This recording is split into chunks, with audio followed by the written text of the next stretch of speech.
Pronto, a gente vai iniciar agora, tá? Então, namastê, muita paz para todos. Então, hoje, na nossa proposta de estudo, eu vou fazer uma divisão. A gente vai começar primeiramente fazendo uma introdução sobre o que de fato é o yoga, para que a gente possa adentrar no tema. O, o livro, né, fonte que a gente vai estar se inspirando para abordar hoje, é esse livro aqui, de Paramahansa Yogananda. Paramahansa Yogananda é considerado o pai do yoga no Ocidente. Tá? A gente vai explicar melhor para vocês entenderem a relação, né, do yoga com Jesus, que é o título da palestra, né, a Yoga de Jesus. Então, primeiramente, a gente vai fazer essa introdução. Os alunos que vêm participando, né, já estão familiarizados, né, dessa associação, né, por que ela foi feita, o que ela significa para nós. Mas o primeiro ponto que a gente deve entender é o que é yoga. A gente tem que começar por ele. Então, o que é yoga? Yoga é uma palavra em sânscrito que significa... Quem sabe o que significa? Isso. Então, yoga significa união.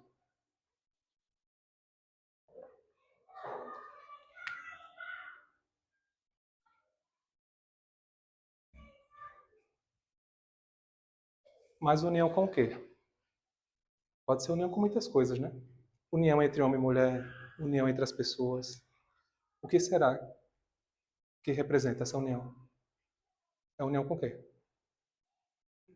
Oi? Isso. Então, yoga, você pode entender dessa forma, união com Deus.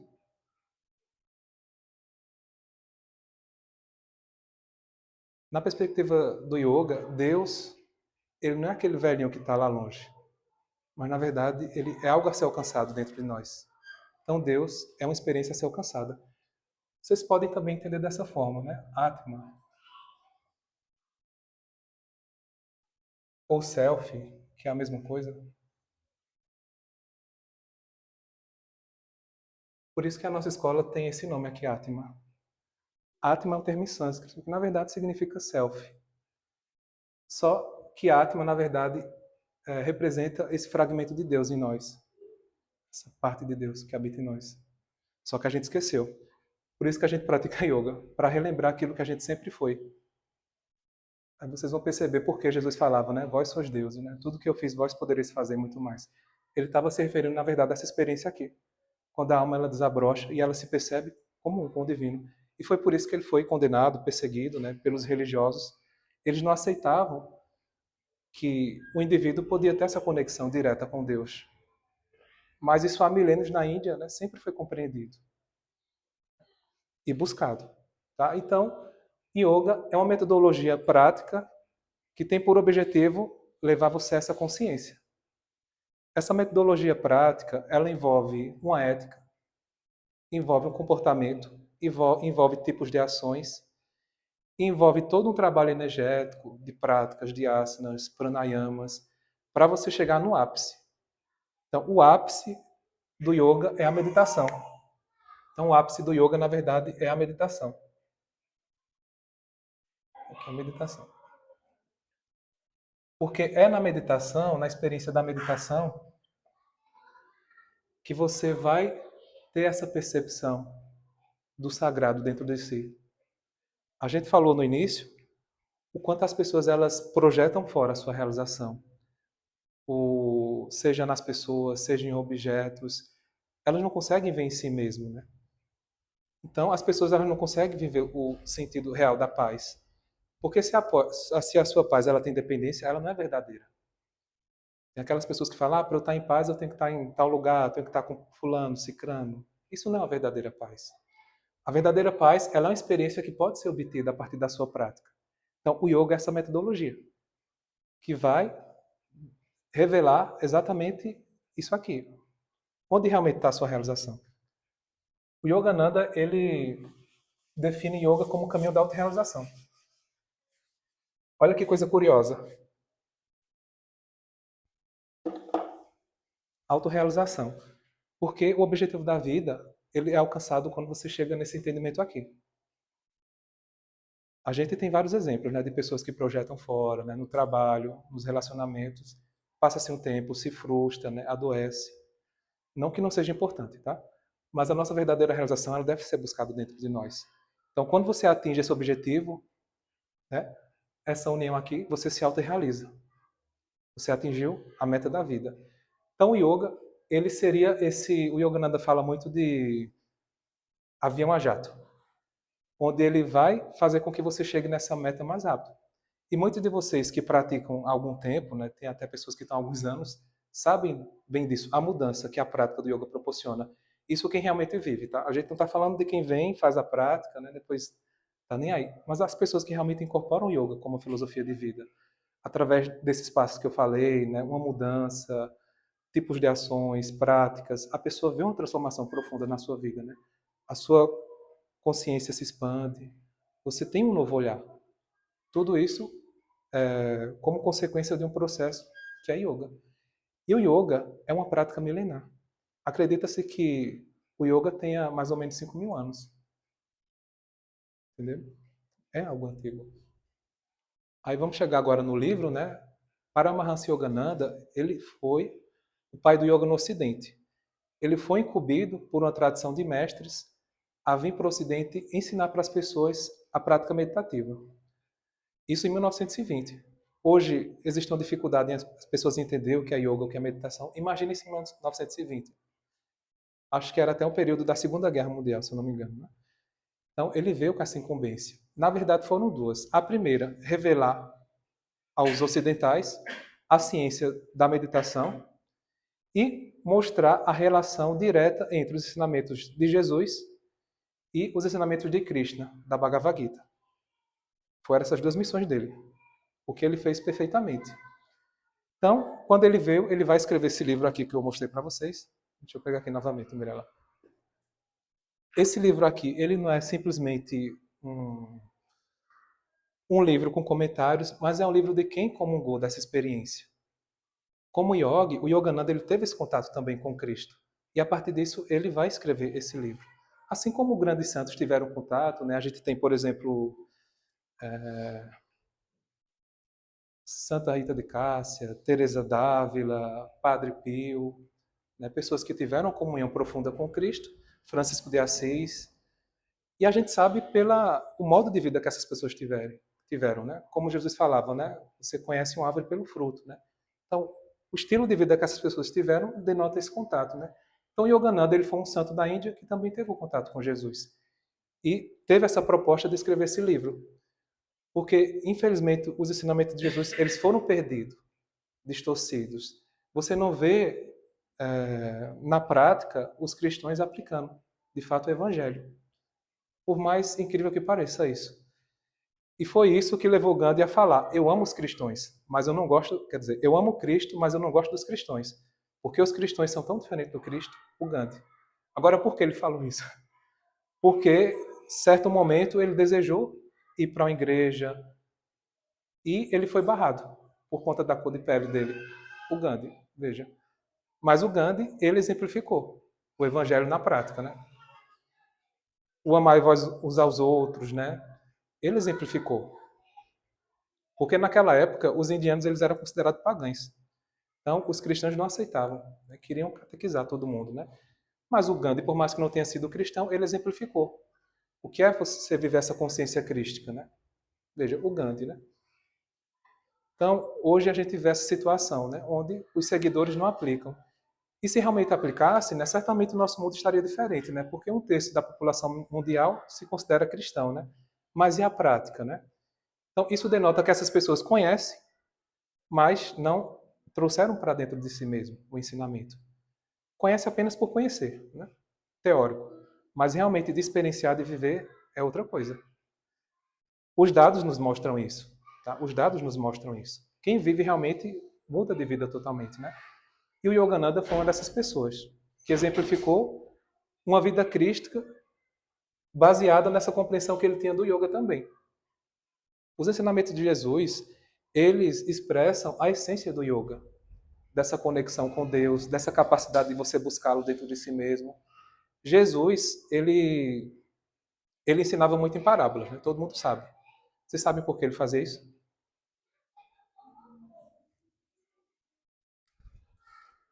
Ninguém sabe? É. Boa parte do tempo, né?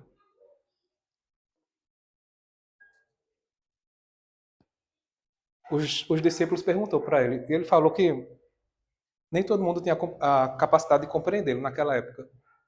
Mas chegaria um momento que a humanidade estaria pronta. Por isso que ele ensinava em parábola.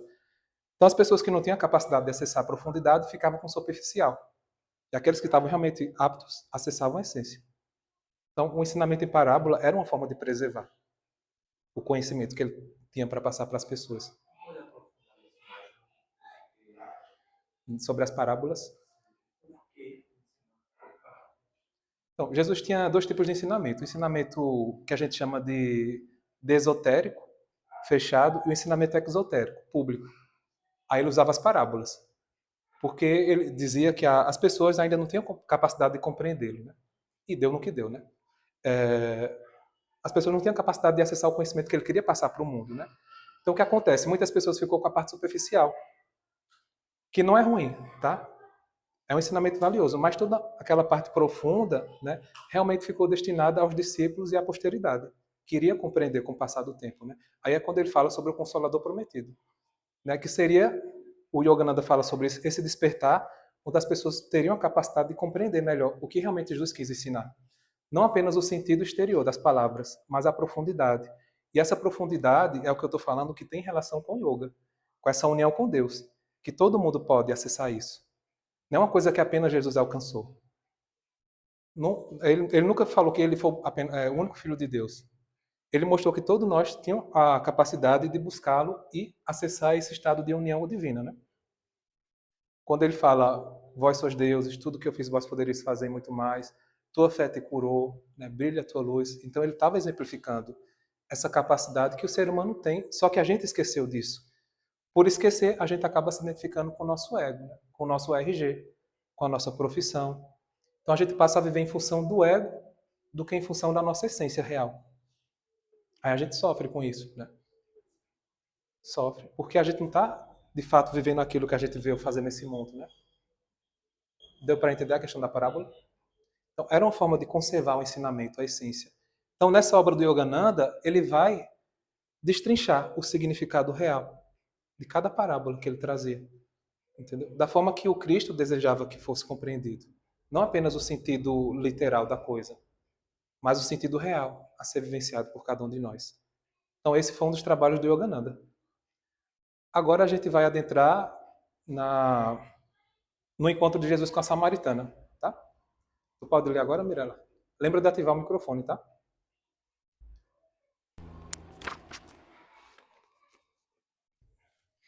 Foi, pois, a uma cidade de Samaria, chamada Sicar, junto da herdade que Jacó tinha dado a seu filho José. E estava ali a fonte de Jacó. Jesus, pois, cansado do caminho, assentou-se assim junto da fonte. Era isto quase a hora sexta. Veio uma mulher de Samaria tirar água. Disse-lhe Jesus: Tá bom aí, Mirella. Esse encontro com a samaritana é muito interessante, porque ele não foi por acaso. Né? Antes dessa parte que Mirella está lendo, né, é dito assim, ele tinha que ir para Samaria. Então ele precisava ir para essa região de Samaria. Por quê? Nos evangelhos não esclarece. Yogananda ele fala, a partir da sua experiência, né, do seu contato, ele diz que a samaritana, na verdade, era uma discípula de Jesus, de vidas passadas. Uma discípula que havia, né, decaído e ele desejava resgatar ela, né, elevá-la, a samaritana. E a samaritana, ela é a primeira que reconhece Jesus como Cristo. A primeira, né, fora o círculo interno de discípulos. Ela é a primeira a reconhecê-lo. Então ele foi porque ele sabia que ia encontrar ela. Isso é algo comum. Todo grande mestre, quando ele reencarna, junto aos seus seguidores, tem muitos que foram de vidas passadas, discípulos. Então a samaritana era uma dessas, discípula de Jesus, e ele veio, né, elevá-la novamente. Né? Pode prosseguir. A hora sexta seria equivalente a meio-dia. Interessante como eles fizeram questão de detalhar tudo, né? Os detalhes, né? Até o horário. Veio uma mulher de Samaria tirar água. Disse-lhe Jesus: Dá-me de beber. Porque os seus discípulos tinham ido à cidade comprar comida. Disse-lhe, pois, a mulher samaritana: Como, sendo tu judeu, me pedes de beber a mim, que sou mulher samaritana? Para aí, Miranda. Existia um problema de casta muito forte no passado, né? E os samaritanos, eles eram uma mistura, né, de vários povos. Então, os judeus tinham esse preconceito, né? Os judeus eram considerados uma raça pura, né? Então, eles nem falavam, né, com os samaritanos. Então, o Jesus já mostrou que estava nem aí, né, para esse sistema de casta, né? Assim como existiu na Índia também, né? Na Índia existia um sistema de casta que era da seguinte forma. Deixa eu ver se eu pego aqui. Deixa eu ver.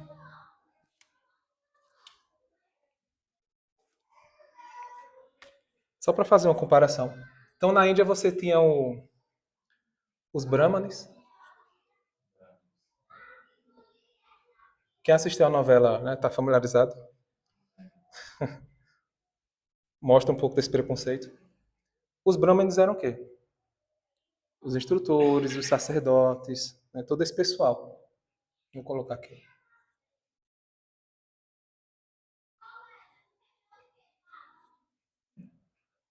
Aí a gente vai ter os kshatriyas.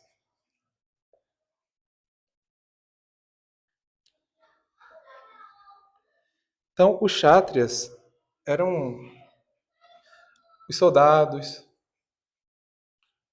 governantes.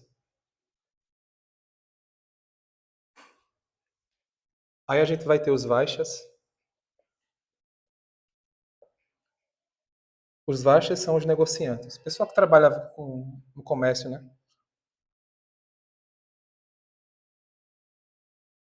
Aí a gente chega nos sudras.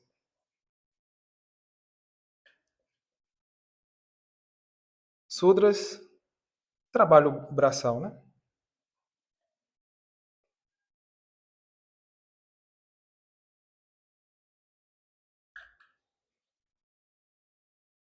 Então, esse é o sistema de casta que existia na Índia. De certa forma, existe ainda meio que velado, né? E o Gandhi foi um dos que lutou contra esse sistema de casta, né? Começando por ele mesmo, né? Que ele nasceu, acho que, numa casta de brahmanes e ele rompeu com tudo isso, né? Acolhia pessoas de diversas castas, né? E as pessoas que apoiavam ele ficavam com raiva, né? Deixavam de seguir. Porque ele tinha muitos apoiadores, né? Mas quando eles viam essas atitudes, eles deixavam de lado. Mas ele foi até o fim. Por isso que eu falei, o Gandhi ele exemplificou o que é ser um cristão. Por mais que ele não tenha sido cristão, né? No sentido que os cristãos consideram ser cristão, né? Que é ir para a igreja, né? Então, numa era de ouro da Índia, esse sistema de casta ele nasceu como uma organização natural, social. Então, se você tem uma inclinação para ser sacerdote, você se tornava um brahmanes. Isso no início, tá? Se você tinha qualidades para ser um general, um soldado, você se tornava um kshatriya. Se você se identificava com essa área de negócios, um vaixas. Se você se identificava com o trabalho braçal, né, sudras. Isso é uma organização natural. Não era uma imposição, entendeu? O que acontece? Com o passar do tempo, né, o declínio da sabedoria, aconteceu essa questão da hereditariedade. Então, se você nasceu aqui, de pais que são brahmanes, você se torna brahmanes. E você não pode nem ascensionar, nem descer. Você ficou aqui. Aí essa é a grande sacanagem, né? Porque uma pessoa que nasceu aqui, de uma família de pessoas, né, comuns, não pode ascensionar. Ela é vista como uma pessoa de casta inferior. E as pessoas tinham preconceito. Falavam que era questão do karma, né? Você está reencarnando aí porque você fez isso, não sei o quê, né? Concepção distorcida, né? Então você tem que ficar aqui mesmo, não pode ascensionar. Você nasceu aí, é para você morrer aí, sabe? E vice-versa, né? É claro que os brahmanes eram sempre reverenciados, né? Os sacerdotes, naquele pessoal. E assim, daqui para baixo, ainda tem outra aqui que é os intocáveis, né? O pessoal era meio que, sabe? Jogado de lado. Então imagina que os samaritanos, na concepção que eles tinham, era uma casta inferior aos judeus, né? Que seria a elite, né? E tudo mais, o povo escolhido, né? Então tem esse preconceito. Aí a samaritana estranhou, né? O Jesus falar com ela. Pode continuar, Mirella.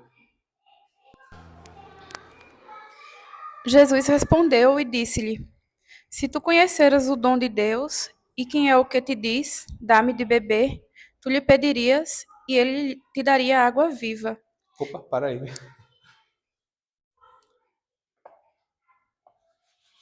Essa é a parte central, né? O que é que vocês acham que é essa água viva?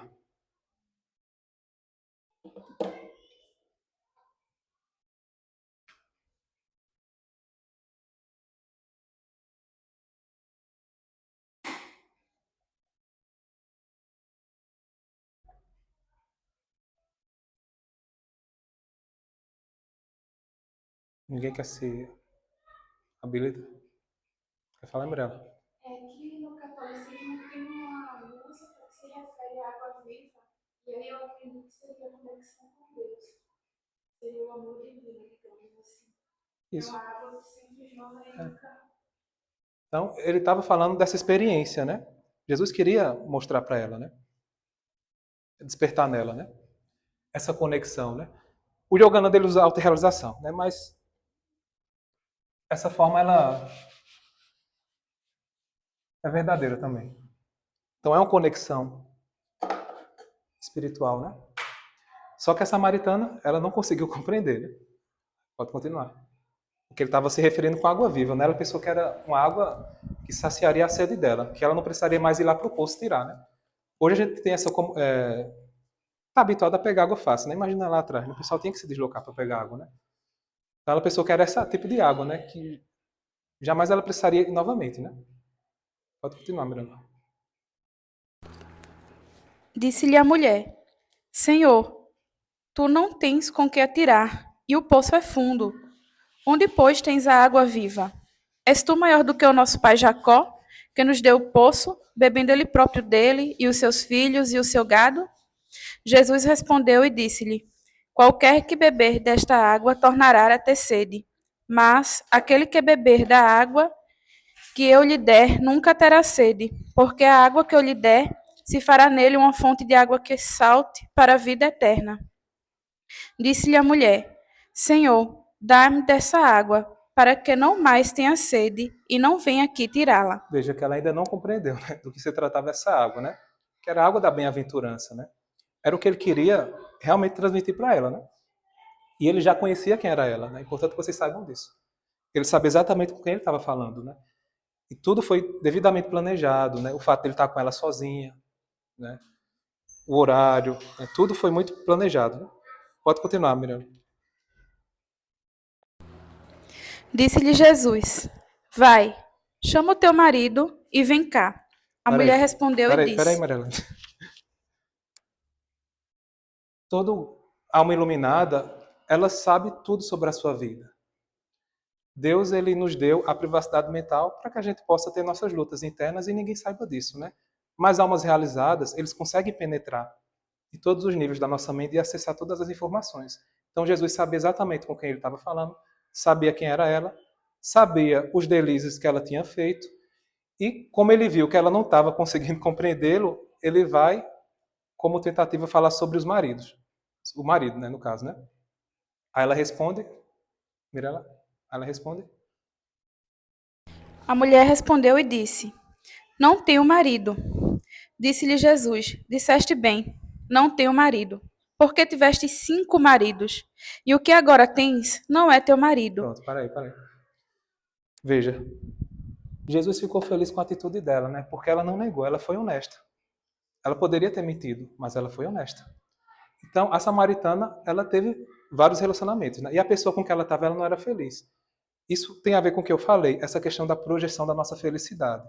Da mesma forma que as pessoas projetam em objetos a sua realização pessoal, a sua felicidade, elas também projetam em relacionamento. Então, elas saem de um relacionamento a outro e não se sentem plena, porque é algo para ser obtido dentro de si. As pessoas que pensam em casamento, primeiramente deveriam se sentir plenos, se sentir bem consigo, para depois pensar em relacionamento. Porque senão é uma pessoa querendo que o outro preencha. Aí acontece o que a gente está habituado a ver na sociedade, né? Pessoas mal amadas, pessoas vazias de amor, sabe? Exigindo que o outro, né? E não é isso. Então, possivelmente a samaritana, né? Ele não aprofunda mais sobre a vida dela, porque não achou necessário. Era uma pessoa que estava nessa busca, né? Só que ela não entendia o que realmente estava buscando. Ela estava projetando os relacionamentos, né? E possivelmente, por ser mulher, ela deveria ser muito criticada no passado, né? Se hoje uma mulher que tem muitos relacionamentos é mal vista, imagina no passado. né? Então Jesus estava ali justamente por ela. Ele desejava ela, resgatá-la, né? Fazer ela acessar realmente a experiência borbulhante da água viva, né? Dessa felicidade interior. Porque o comentário dela denotou esse vazio, né? E ela estava pronta para receber. Pode continuar. E o que agora tens não é teu marido. Isto disseste com verdade. Disse-lhe a mulher: Senhor, vejo que és profeta. Pode continuar.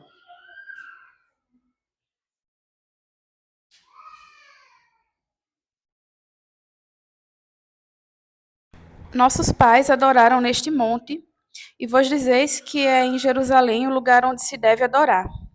Disse-lhe Jesus: Mulher, crê-me que a hora vem, em que nem neste monte, nem em Jerusalém adorareis o Pai. Vós adorais o que não sabeis. Para aí, Nós, Mirella. Olha que parte profunda, né? Antigamente, como há hoje, né, as pessoas tinham essa concepção que tinha que estar em um local, né, para ter essa comunhão com Deus. Jesus escolheu tanto o monte, que era considerado sagrado para os samaritanos, e também o local de adoração dos judeus. Isso é muito importante vocês entenderem. Aí vem o yoga. Onde é que realmente a gente pode comungar com Deus? Se não for no silêncio da nossa alma, né, na quietude interna.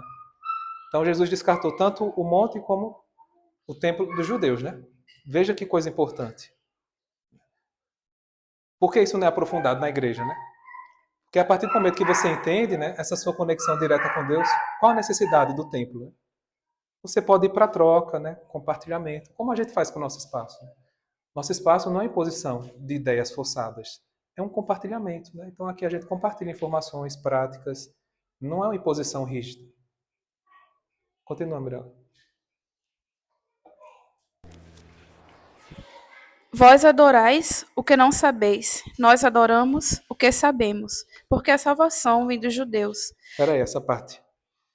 Quando ele fala a salvação vem dos judeus, ele não está falando dos judeus como nação. Ele está falando dos espiritualmente elevados, aqueles que realmente acessaram a experiência interna. Tá? Vocês não podem confundir as coisas. E adiante vai ficar claro isso. Pode continuar.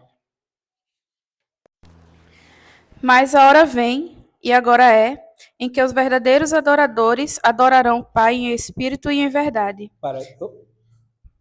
Olha, a hora vem que os verdadeiros adoradores, até compartilhei esses dias, adorarão o Pai em espírito e em verdade. Tá claro? Ou há dúvida ainda sobre isso? Em espírito e em verdade. Aí ele continua e fala, porque Deus é espírito. É necessário que adoraremos em espírito e em verdade. Em espírito. Ele não está falando na igreja tal, ele está falando em espírito. Deus é espírito. Isso é muito importante. E verdade é essa experiência direta, tá? Em espírito e verdade você vivenciar essa experiência e você mesmo provar ela. Entendeu? Então é espírito e em verdade. A experiência interior. Tem uma dúvida, assim, por que é que ele faz essa distinção de espírito e de verdade? Porque não seria, Entendi. seria, mesmo sem espírito, já seria, Mas veja, isso é importante, porque quando a gente fala Deus é espírito, você entendeu, mas você não experienciou. Estou dizendo que é o caso de vocês, né? O que pode acontecer, a pessoa entendeu o conceito, eu entendi. E a experiência? A experiência é o que comprova. A experiência é o que comprova. Tá? É a mesma coisa com a meditação. Adianta eu saber os benefícios da meditação, conhecer que a meditação é boa e não experienciar? Você apenas sabe. E fica por isso mesmo. Mas quando ele fala em espírito e em verdade, ele está falando a experiência. É você sabe e você vive. É espírito e em verdade. Tá? Deu para entender, Caio? Por isso que é essa ênfase, né? Então a verdade é como a experiência, né? Que tem que ser vivenciada, né? E todos vocês que praticam a meditação, né, sabem como é verdadeira essa palavra, né? O sentimento de paz que a gente sente quando medita, né, a plenitude, você sente que não falta nada, né? Então isso é uma experiência com Deus, que se manifesta através do sentimento de paz. Então, o sentimento de paz é um indicativo dessa conexão. Porque geralmente as pessoas imaginam experiências mirabolantes, né? De ver luzes, ver cores. Não, mas o sentimento de paz é essa representação dessa conexão. Entendeu? É claro que a experiência ela vai se aprofundando conforme a sua dedicação, mas só o sentimento de paz ele já é um indicativo, né? De você acessar essa verdade, né? Vivenciada por você. Pode continuar, Mirella. Porque o Pai procura tais que assim o adorem. Deus é espírito. E importa que os que o adorem em espírito e em verdade. Olha aí, ó. Porque Deus procura tais adoradores. Então isso aqui já seria o suficiente, né? Para muita gente deixar a igreja no domingo, né? Brincadeira. A experiência interior, né? Você buscar a Deus, né? Você senti-lo e você viver isso, aplicando no seu dia a dia. É isso que ele está falando. O Pai procura esses adoradores. Ele não se preocupa com teóricos, com teólogos. Ele se preocupa com pessoa que realmente vive aquilo que está sentindo, né? Aí eu volto a dizer o Gandhi, né? O Gandhi exemplificou o que é ser cristão. Gandhi, Madre Teresa, Francisco de Assis, todas essas almas grandiosas exemplificaram na prática o que realmente é ser cristão. Pode continuar, Mirella.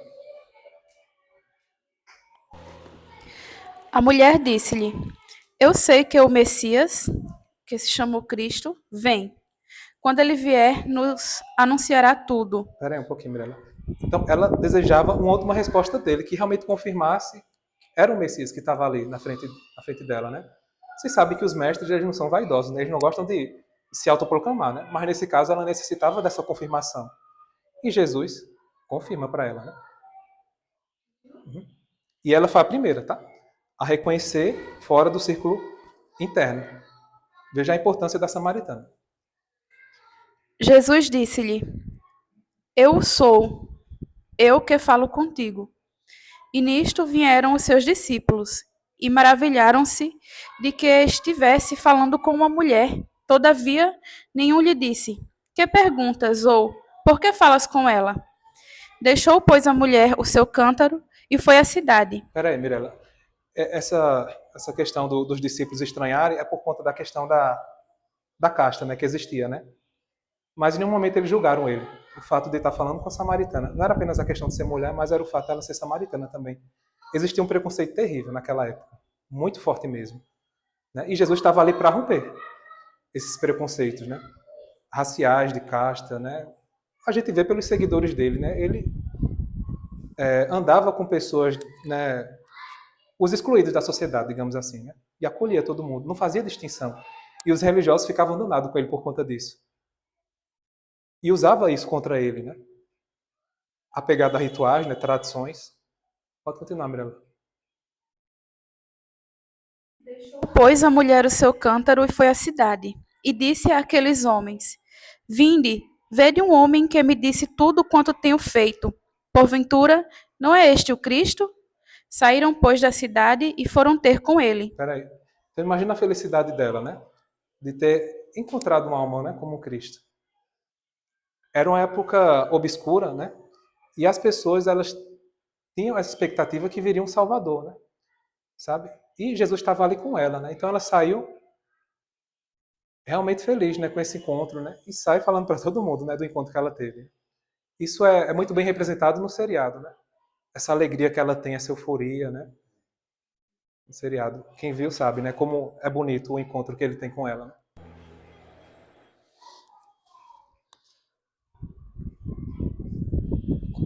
Tá ligado? Tá. Pronto. Vou continuar.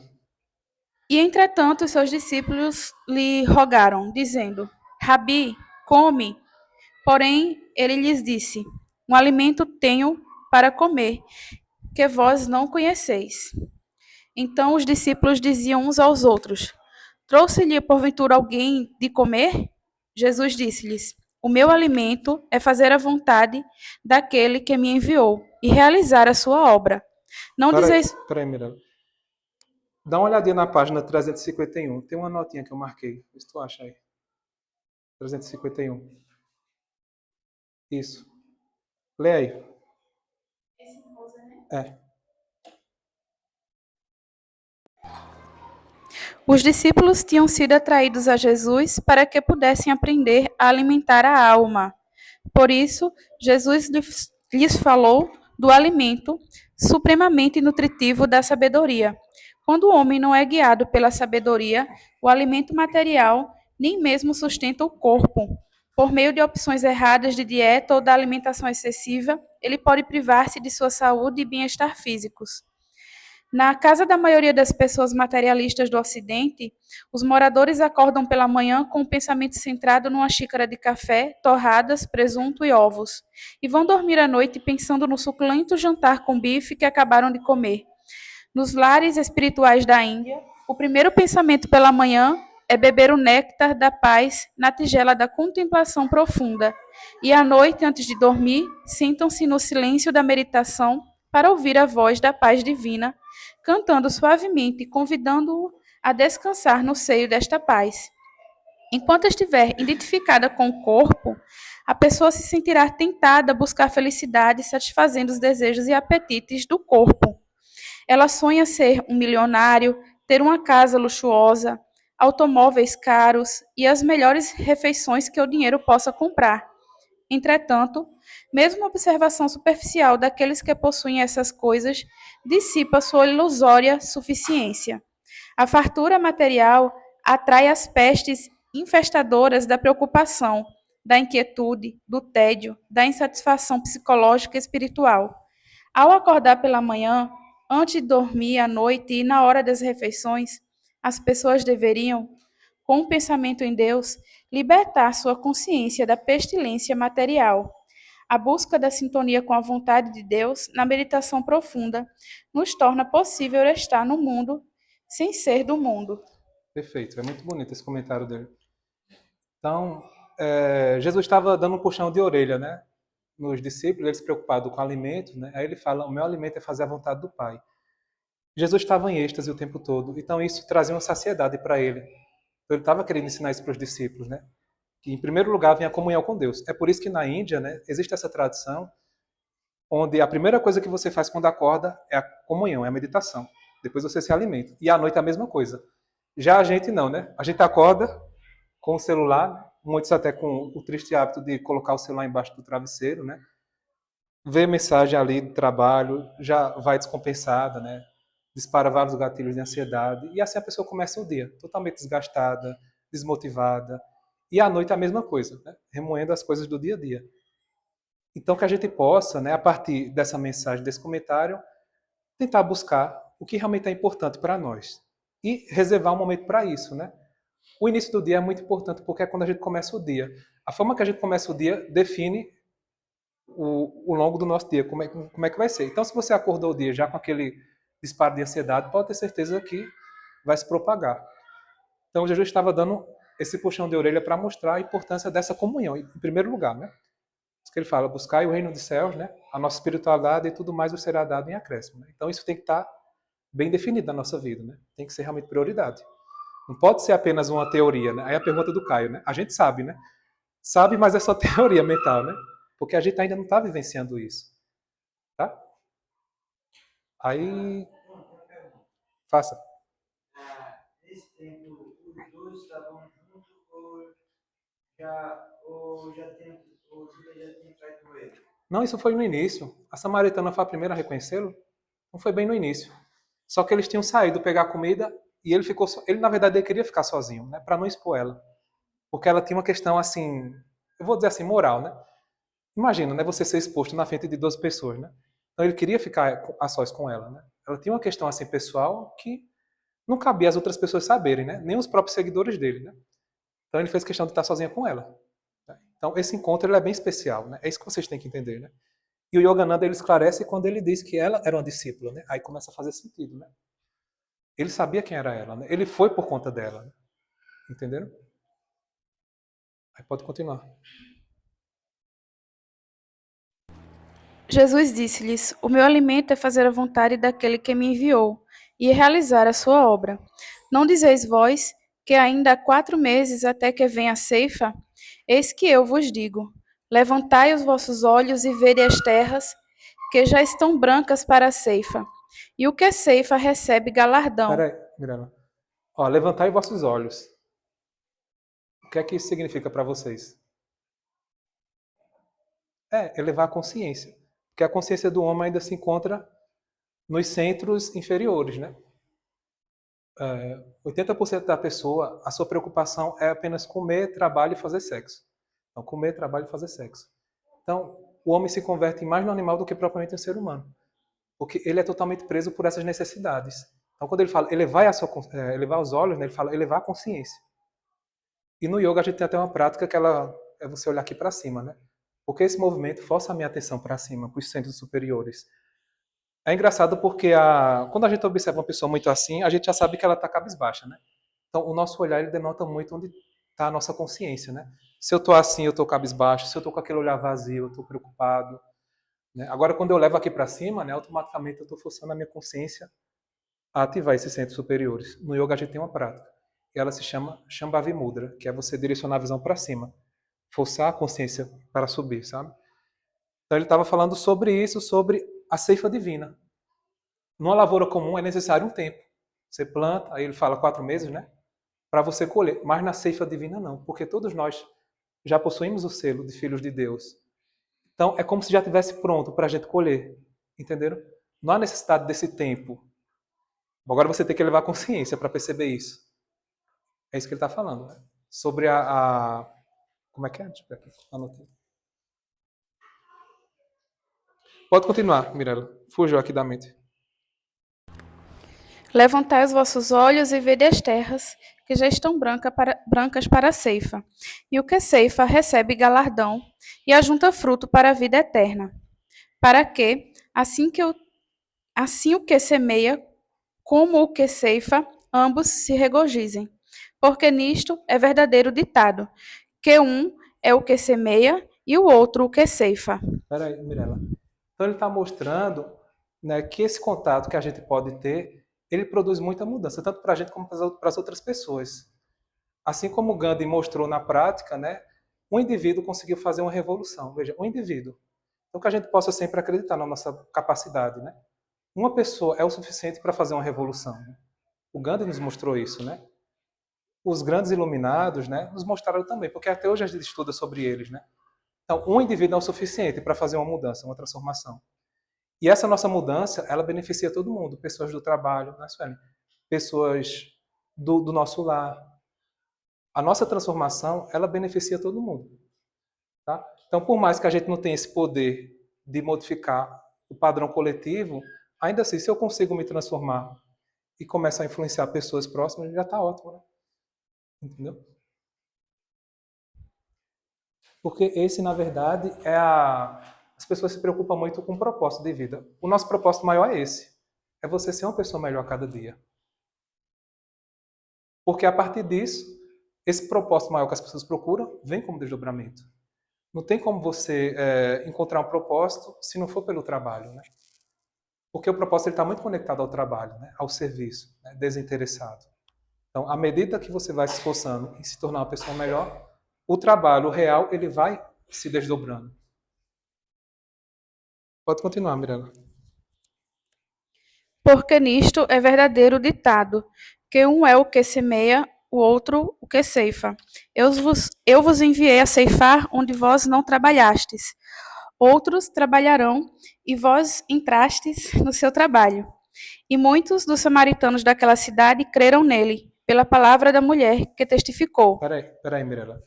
Então, as pessoas, né, nesse meu tempo, a samaritana conseguiu, né, falar para a cidade toda, o pessoal foram lá, né? Queriam ver quem de fato era essa pessoa, né? Então ficou todo mundo lá. Então eles creram pelaquilo que ela falou. Eles não tiveram a experiência ainda. Aí continua. Aí é muito interessante essa parte, né? Pela palavra da mulher que testificou. Disse-me tudo quanto tenho feito. Indo, pois, ter com ele os samaritanos, rogaram-lhe que ficasse com eles. E ficou ali 2 dias. E muito mais creram nele, por causa da sua palavra. E diziam à mulher: já não é pelo teu dito que nós cremos, porque nós mesmos o temos ouvido e sabemos que este é verdadeiramente o Cristo, o Salvador do mundo. Perfeito. Então, eles se convenceram pelo magnetismo, né, que Jesus tinha, aquela aura amorosa, né? Então, só o fato de eles estarem ali comungando, né, eles, né, entenderam que realmente eram o Cristo, né, uma alma iluminada que estava ali diante deles. Até aí, alguém quer fazer alguma pergunta? Ficou alguma dúvida? Quer falar, Miranda? Eu conheci essa passagem, mas até então eu não compreendia ela. Eu achava até meio, Sem sentido. sem sentido, meio vazio de significado. Mas até Qual então, parte específica? não, essa passagem inteira da Inteira? mulher no poço, da Ah, mulher sim. samaritana, que ele chega lá e bebe água. Até então eu não compreendia, mas aí depois, com o amadurecimento, eu fui compreendendo e agora com essa aula está mais claro do que nunca. Porque eu ficava, oxe, por que ele está falando dos maridos dela? Não, do nada. Agora eu entendo que é porque ela ficava É. nessa busca de. Então, ele teve que falar uma questão pessoal para ela entender de fato, né? Como se ela tivesse um vazio interno para buscar É, preencher com esse preencher. Isso, relacionamento. exatamente. Nada nunca dava certo. Olha, em nenhum momento ele julgou ela. Pelo Mas contrário. parece, isso quer dizer, assim, eu acho que talvez na tua primeira leitura O julgamento, você né? pensa, parece um julgamento moral, né? É. Parece que tá realmente, né? Mas de fato a gente tem que. Foi a fala que fez ela perceber que, opa, eu nunca havia visto ele, digamos assim. Agora ele fala uma coisa tão íntima, É. ele não é só um transeunte normal que está passando por ele. E, na verdade, ele não estava apenas falando da questão dos maridos, né? Mas a insatisfação que ela tinha, né? Por isso a água viva. Água viva é água borbulhante da bem-aventurança, né? E ela sai radiante, né? Depois desse encontro, né? Então, ela estava em sofrimento, né? Buscando esse preenchimento em relacionamentos, como a gente vê hoje em dia, né? As pessoas não se realizam em relacionamento. É claro que você pode se relacionar com quem quiser, né? Mas a partir do momento que você busca isso como realização, você começa a sofrer. Porque no início é prazeroso, né? Aí passa um tempo, aí perde o prazer. E fica aquele vazio. Aí esse vazio que tem que ser entendido. Né? O que é esse vazio? Esse vazio vem da alma, né? Então nada externo pode preencher, se não for a experiência interna, né? As pessoas buscam muita resposta fora, né? Muito preenchimento fora e continua num ciclo vicioso, né? E eu gosto muito dessa passagem. Na verdade, eu não escolhi, eu abri aleatoriamente e caiu nela. Aí eu achei ótimo, né? Uma passagem muito bonita. O respeito que ele teve com ela desde o início, né? O fato dele estar com ela sozinha, né? Para não expor ela, né? Isso é muito significativo, né? Jesus, ele planejou todo esse encontro dessa forma. Por isso que fala no início, ele tinha que ir para Samaria. Só que no Evangelho não explica. E Yogananda ele traz à luz, né? Quando ele fala que ele sabia desse encontro e sabia que era uma discípula de vidas passadas que ele desejava elevá-la novamente, tá? Todos os grandes mestres eles sempre vêm com seus discípulos. E nem todos são perfeitos, tá? Nem todos são perfeitos. Judas é um exemplo disso, né? Jesus sabia o que Judas ia causar, né? André até mencionou. E por que ele permitiu que Judas ficasse, né? Entendeu? Então, são questões que a gente só entende, né, a partir de um olhar mais atento, né? Essa visão mais amorosa, né? Ele sabe exatamente tudo o que ia acontecer. E Judas certamente tinha um relacionamento de vidas passadas também. E como mestre, ele desejava, né, permitir esse contato com ele. Tá? Então, é uma passagem muito bonita, né, traz muita reflexão para a nossa vida, né, que vocês possam estudá-la. Né, e tentar aplicar, né, esses pontos que ele nos ensinou de forma muito clara, né, e precisa. Então, essa é a mensagem que a gente queria passar de hoje. Né? A mensagem que essa consciência que Jesus expressou, ela pode ser cultivada. Né? Cultivada, tá? Por mais que a gente não consiga alcançar esse grau nessa vida, que a gente possa plantar a semente. Né? E Jesus, ele é esse modelo para ser seguido. Né? Eu falo realmente ser seguido, tá? Que a gente não seja pessoas que estudam, pessoas que leem, mas pessoas que realmente tentem aplicar isso. Nem que seja 10%. Que a gente possa, nos nossos esforços, tentar aplicar essa mensagem na nossa vida. Aí sim a gente vai ver mudanças profundas. Tá? Porque a realização, o mundo ele não pode proporcionar. São esses ensinamentos que vêm como uma luz para a nossa vida. A gente olha para o mundo, a gente vê caos, né? Guerra, vê ódio. Como é que a gente pode entender essa situação? Então, a partir da nossa experiência, né, da nossa busca, tudo mais vai ficando claro. Né? E lembre-se que o paraíso ele é uma experiência para ser buscado dentro. Tá? Se você está em paz, o externo passa a ser consequência. Agora, se você está em sofrimento, o externo vai ser um reflexo também. Então, que a gente possa incorporar essa mensagem como alimento. Né? Não é à toa que o nosso alimento aqui, o alimento físico, é por final. Tá? Porque o importante é esse alimento espiritual, né? E depois o alimento físico, né?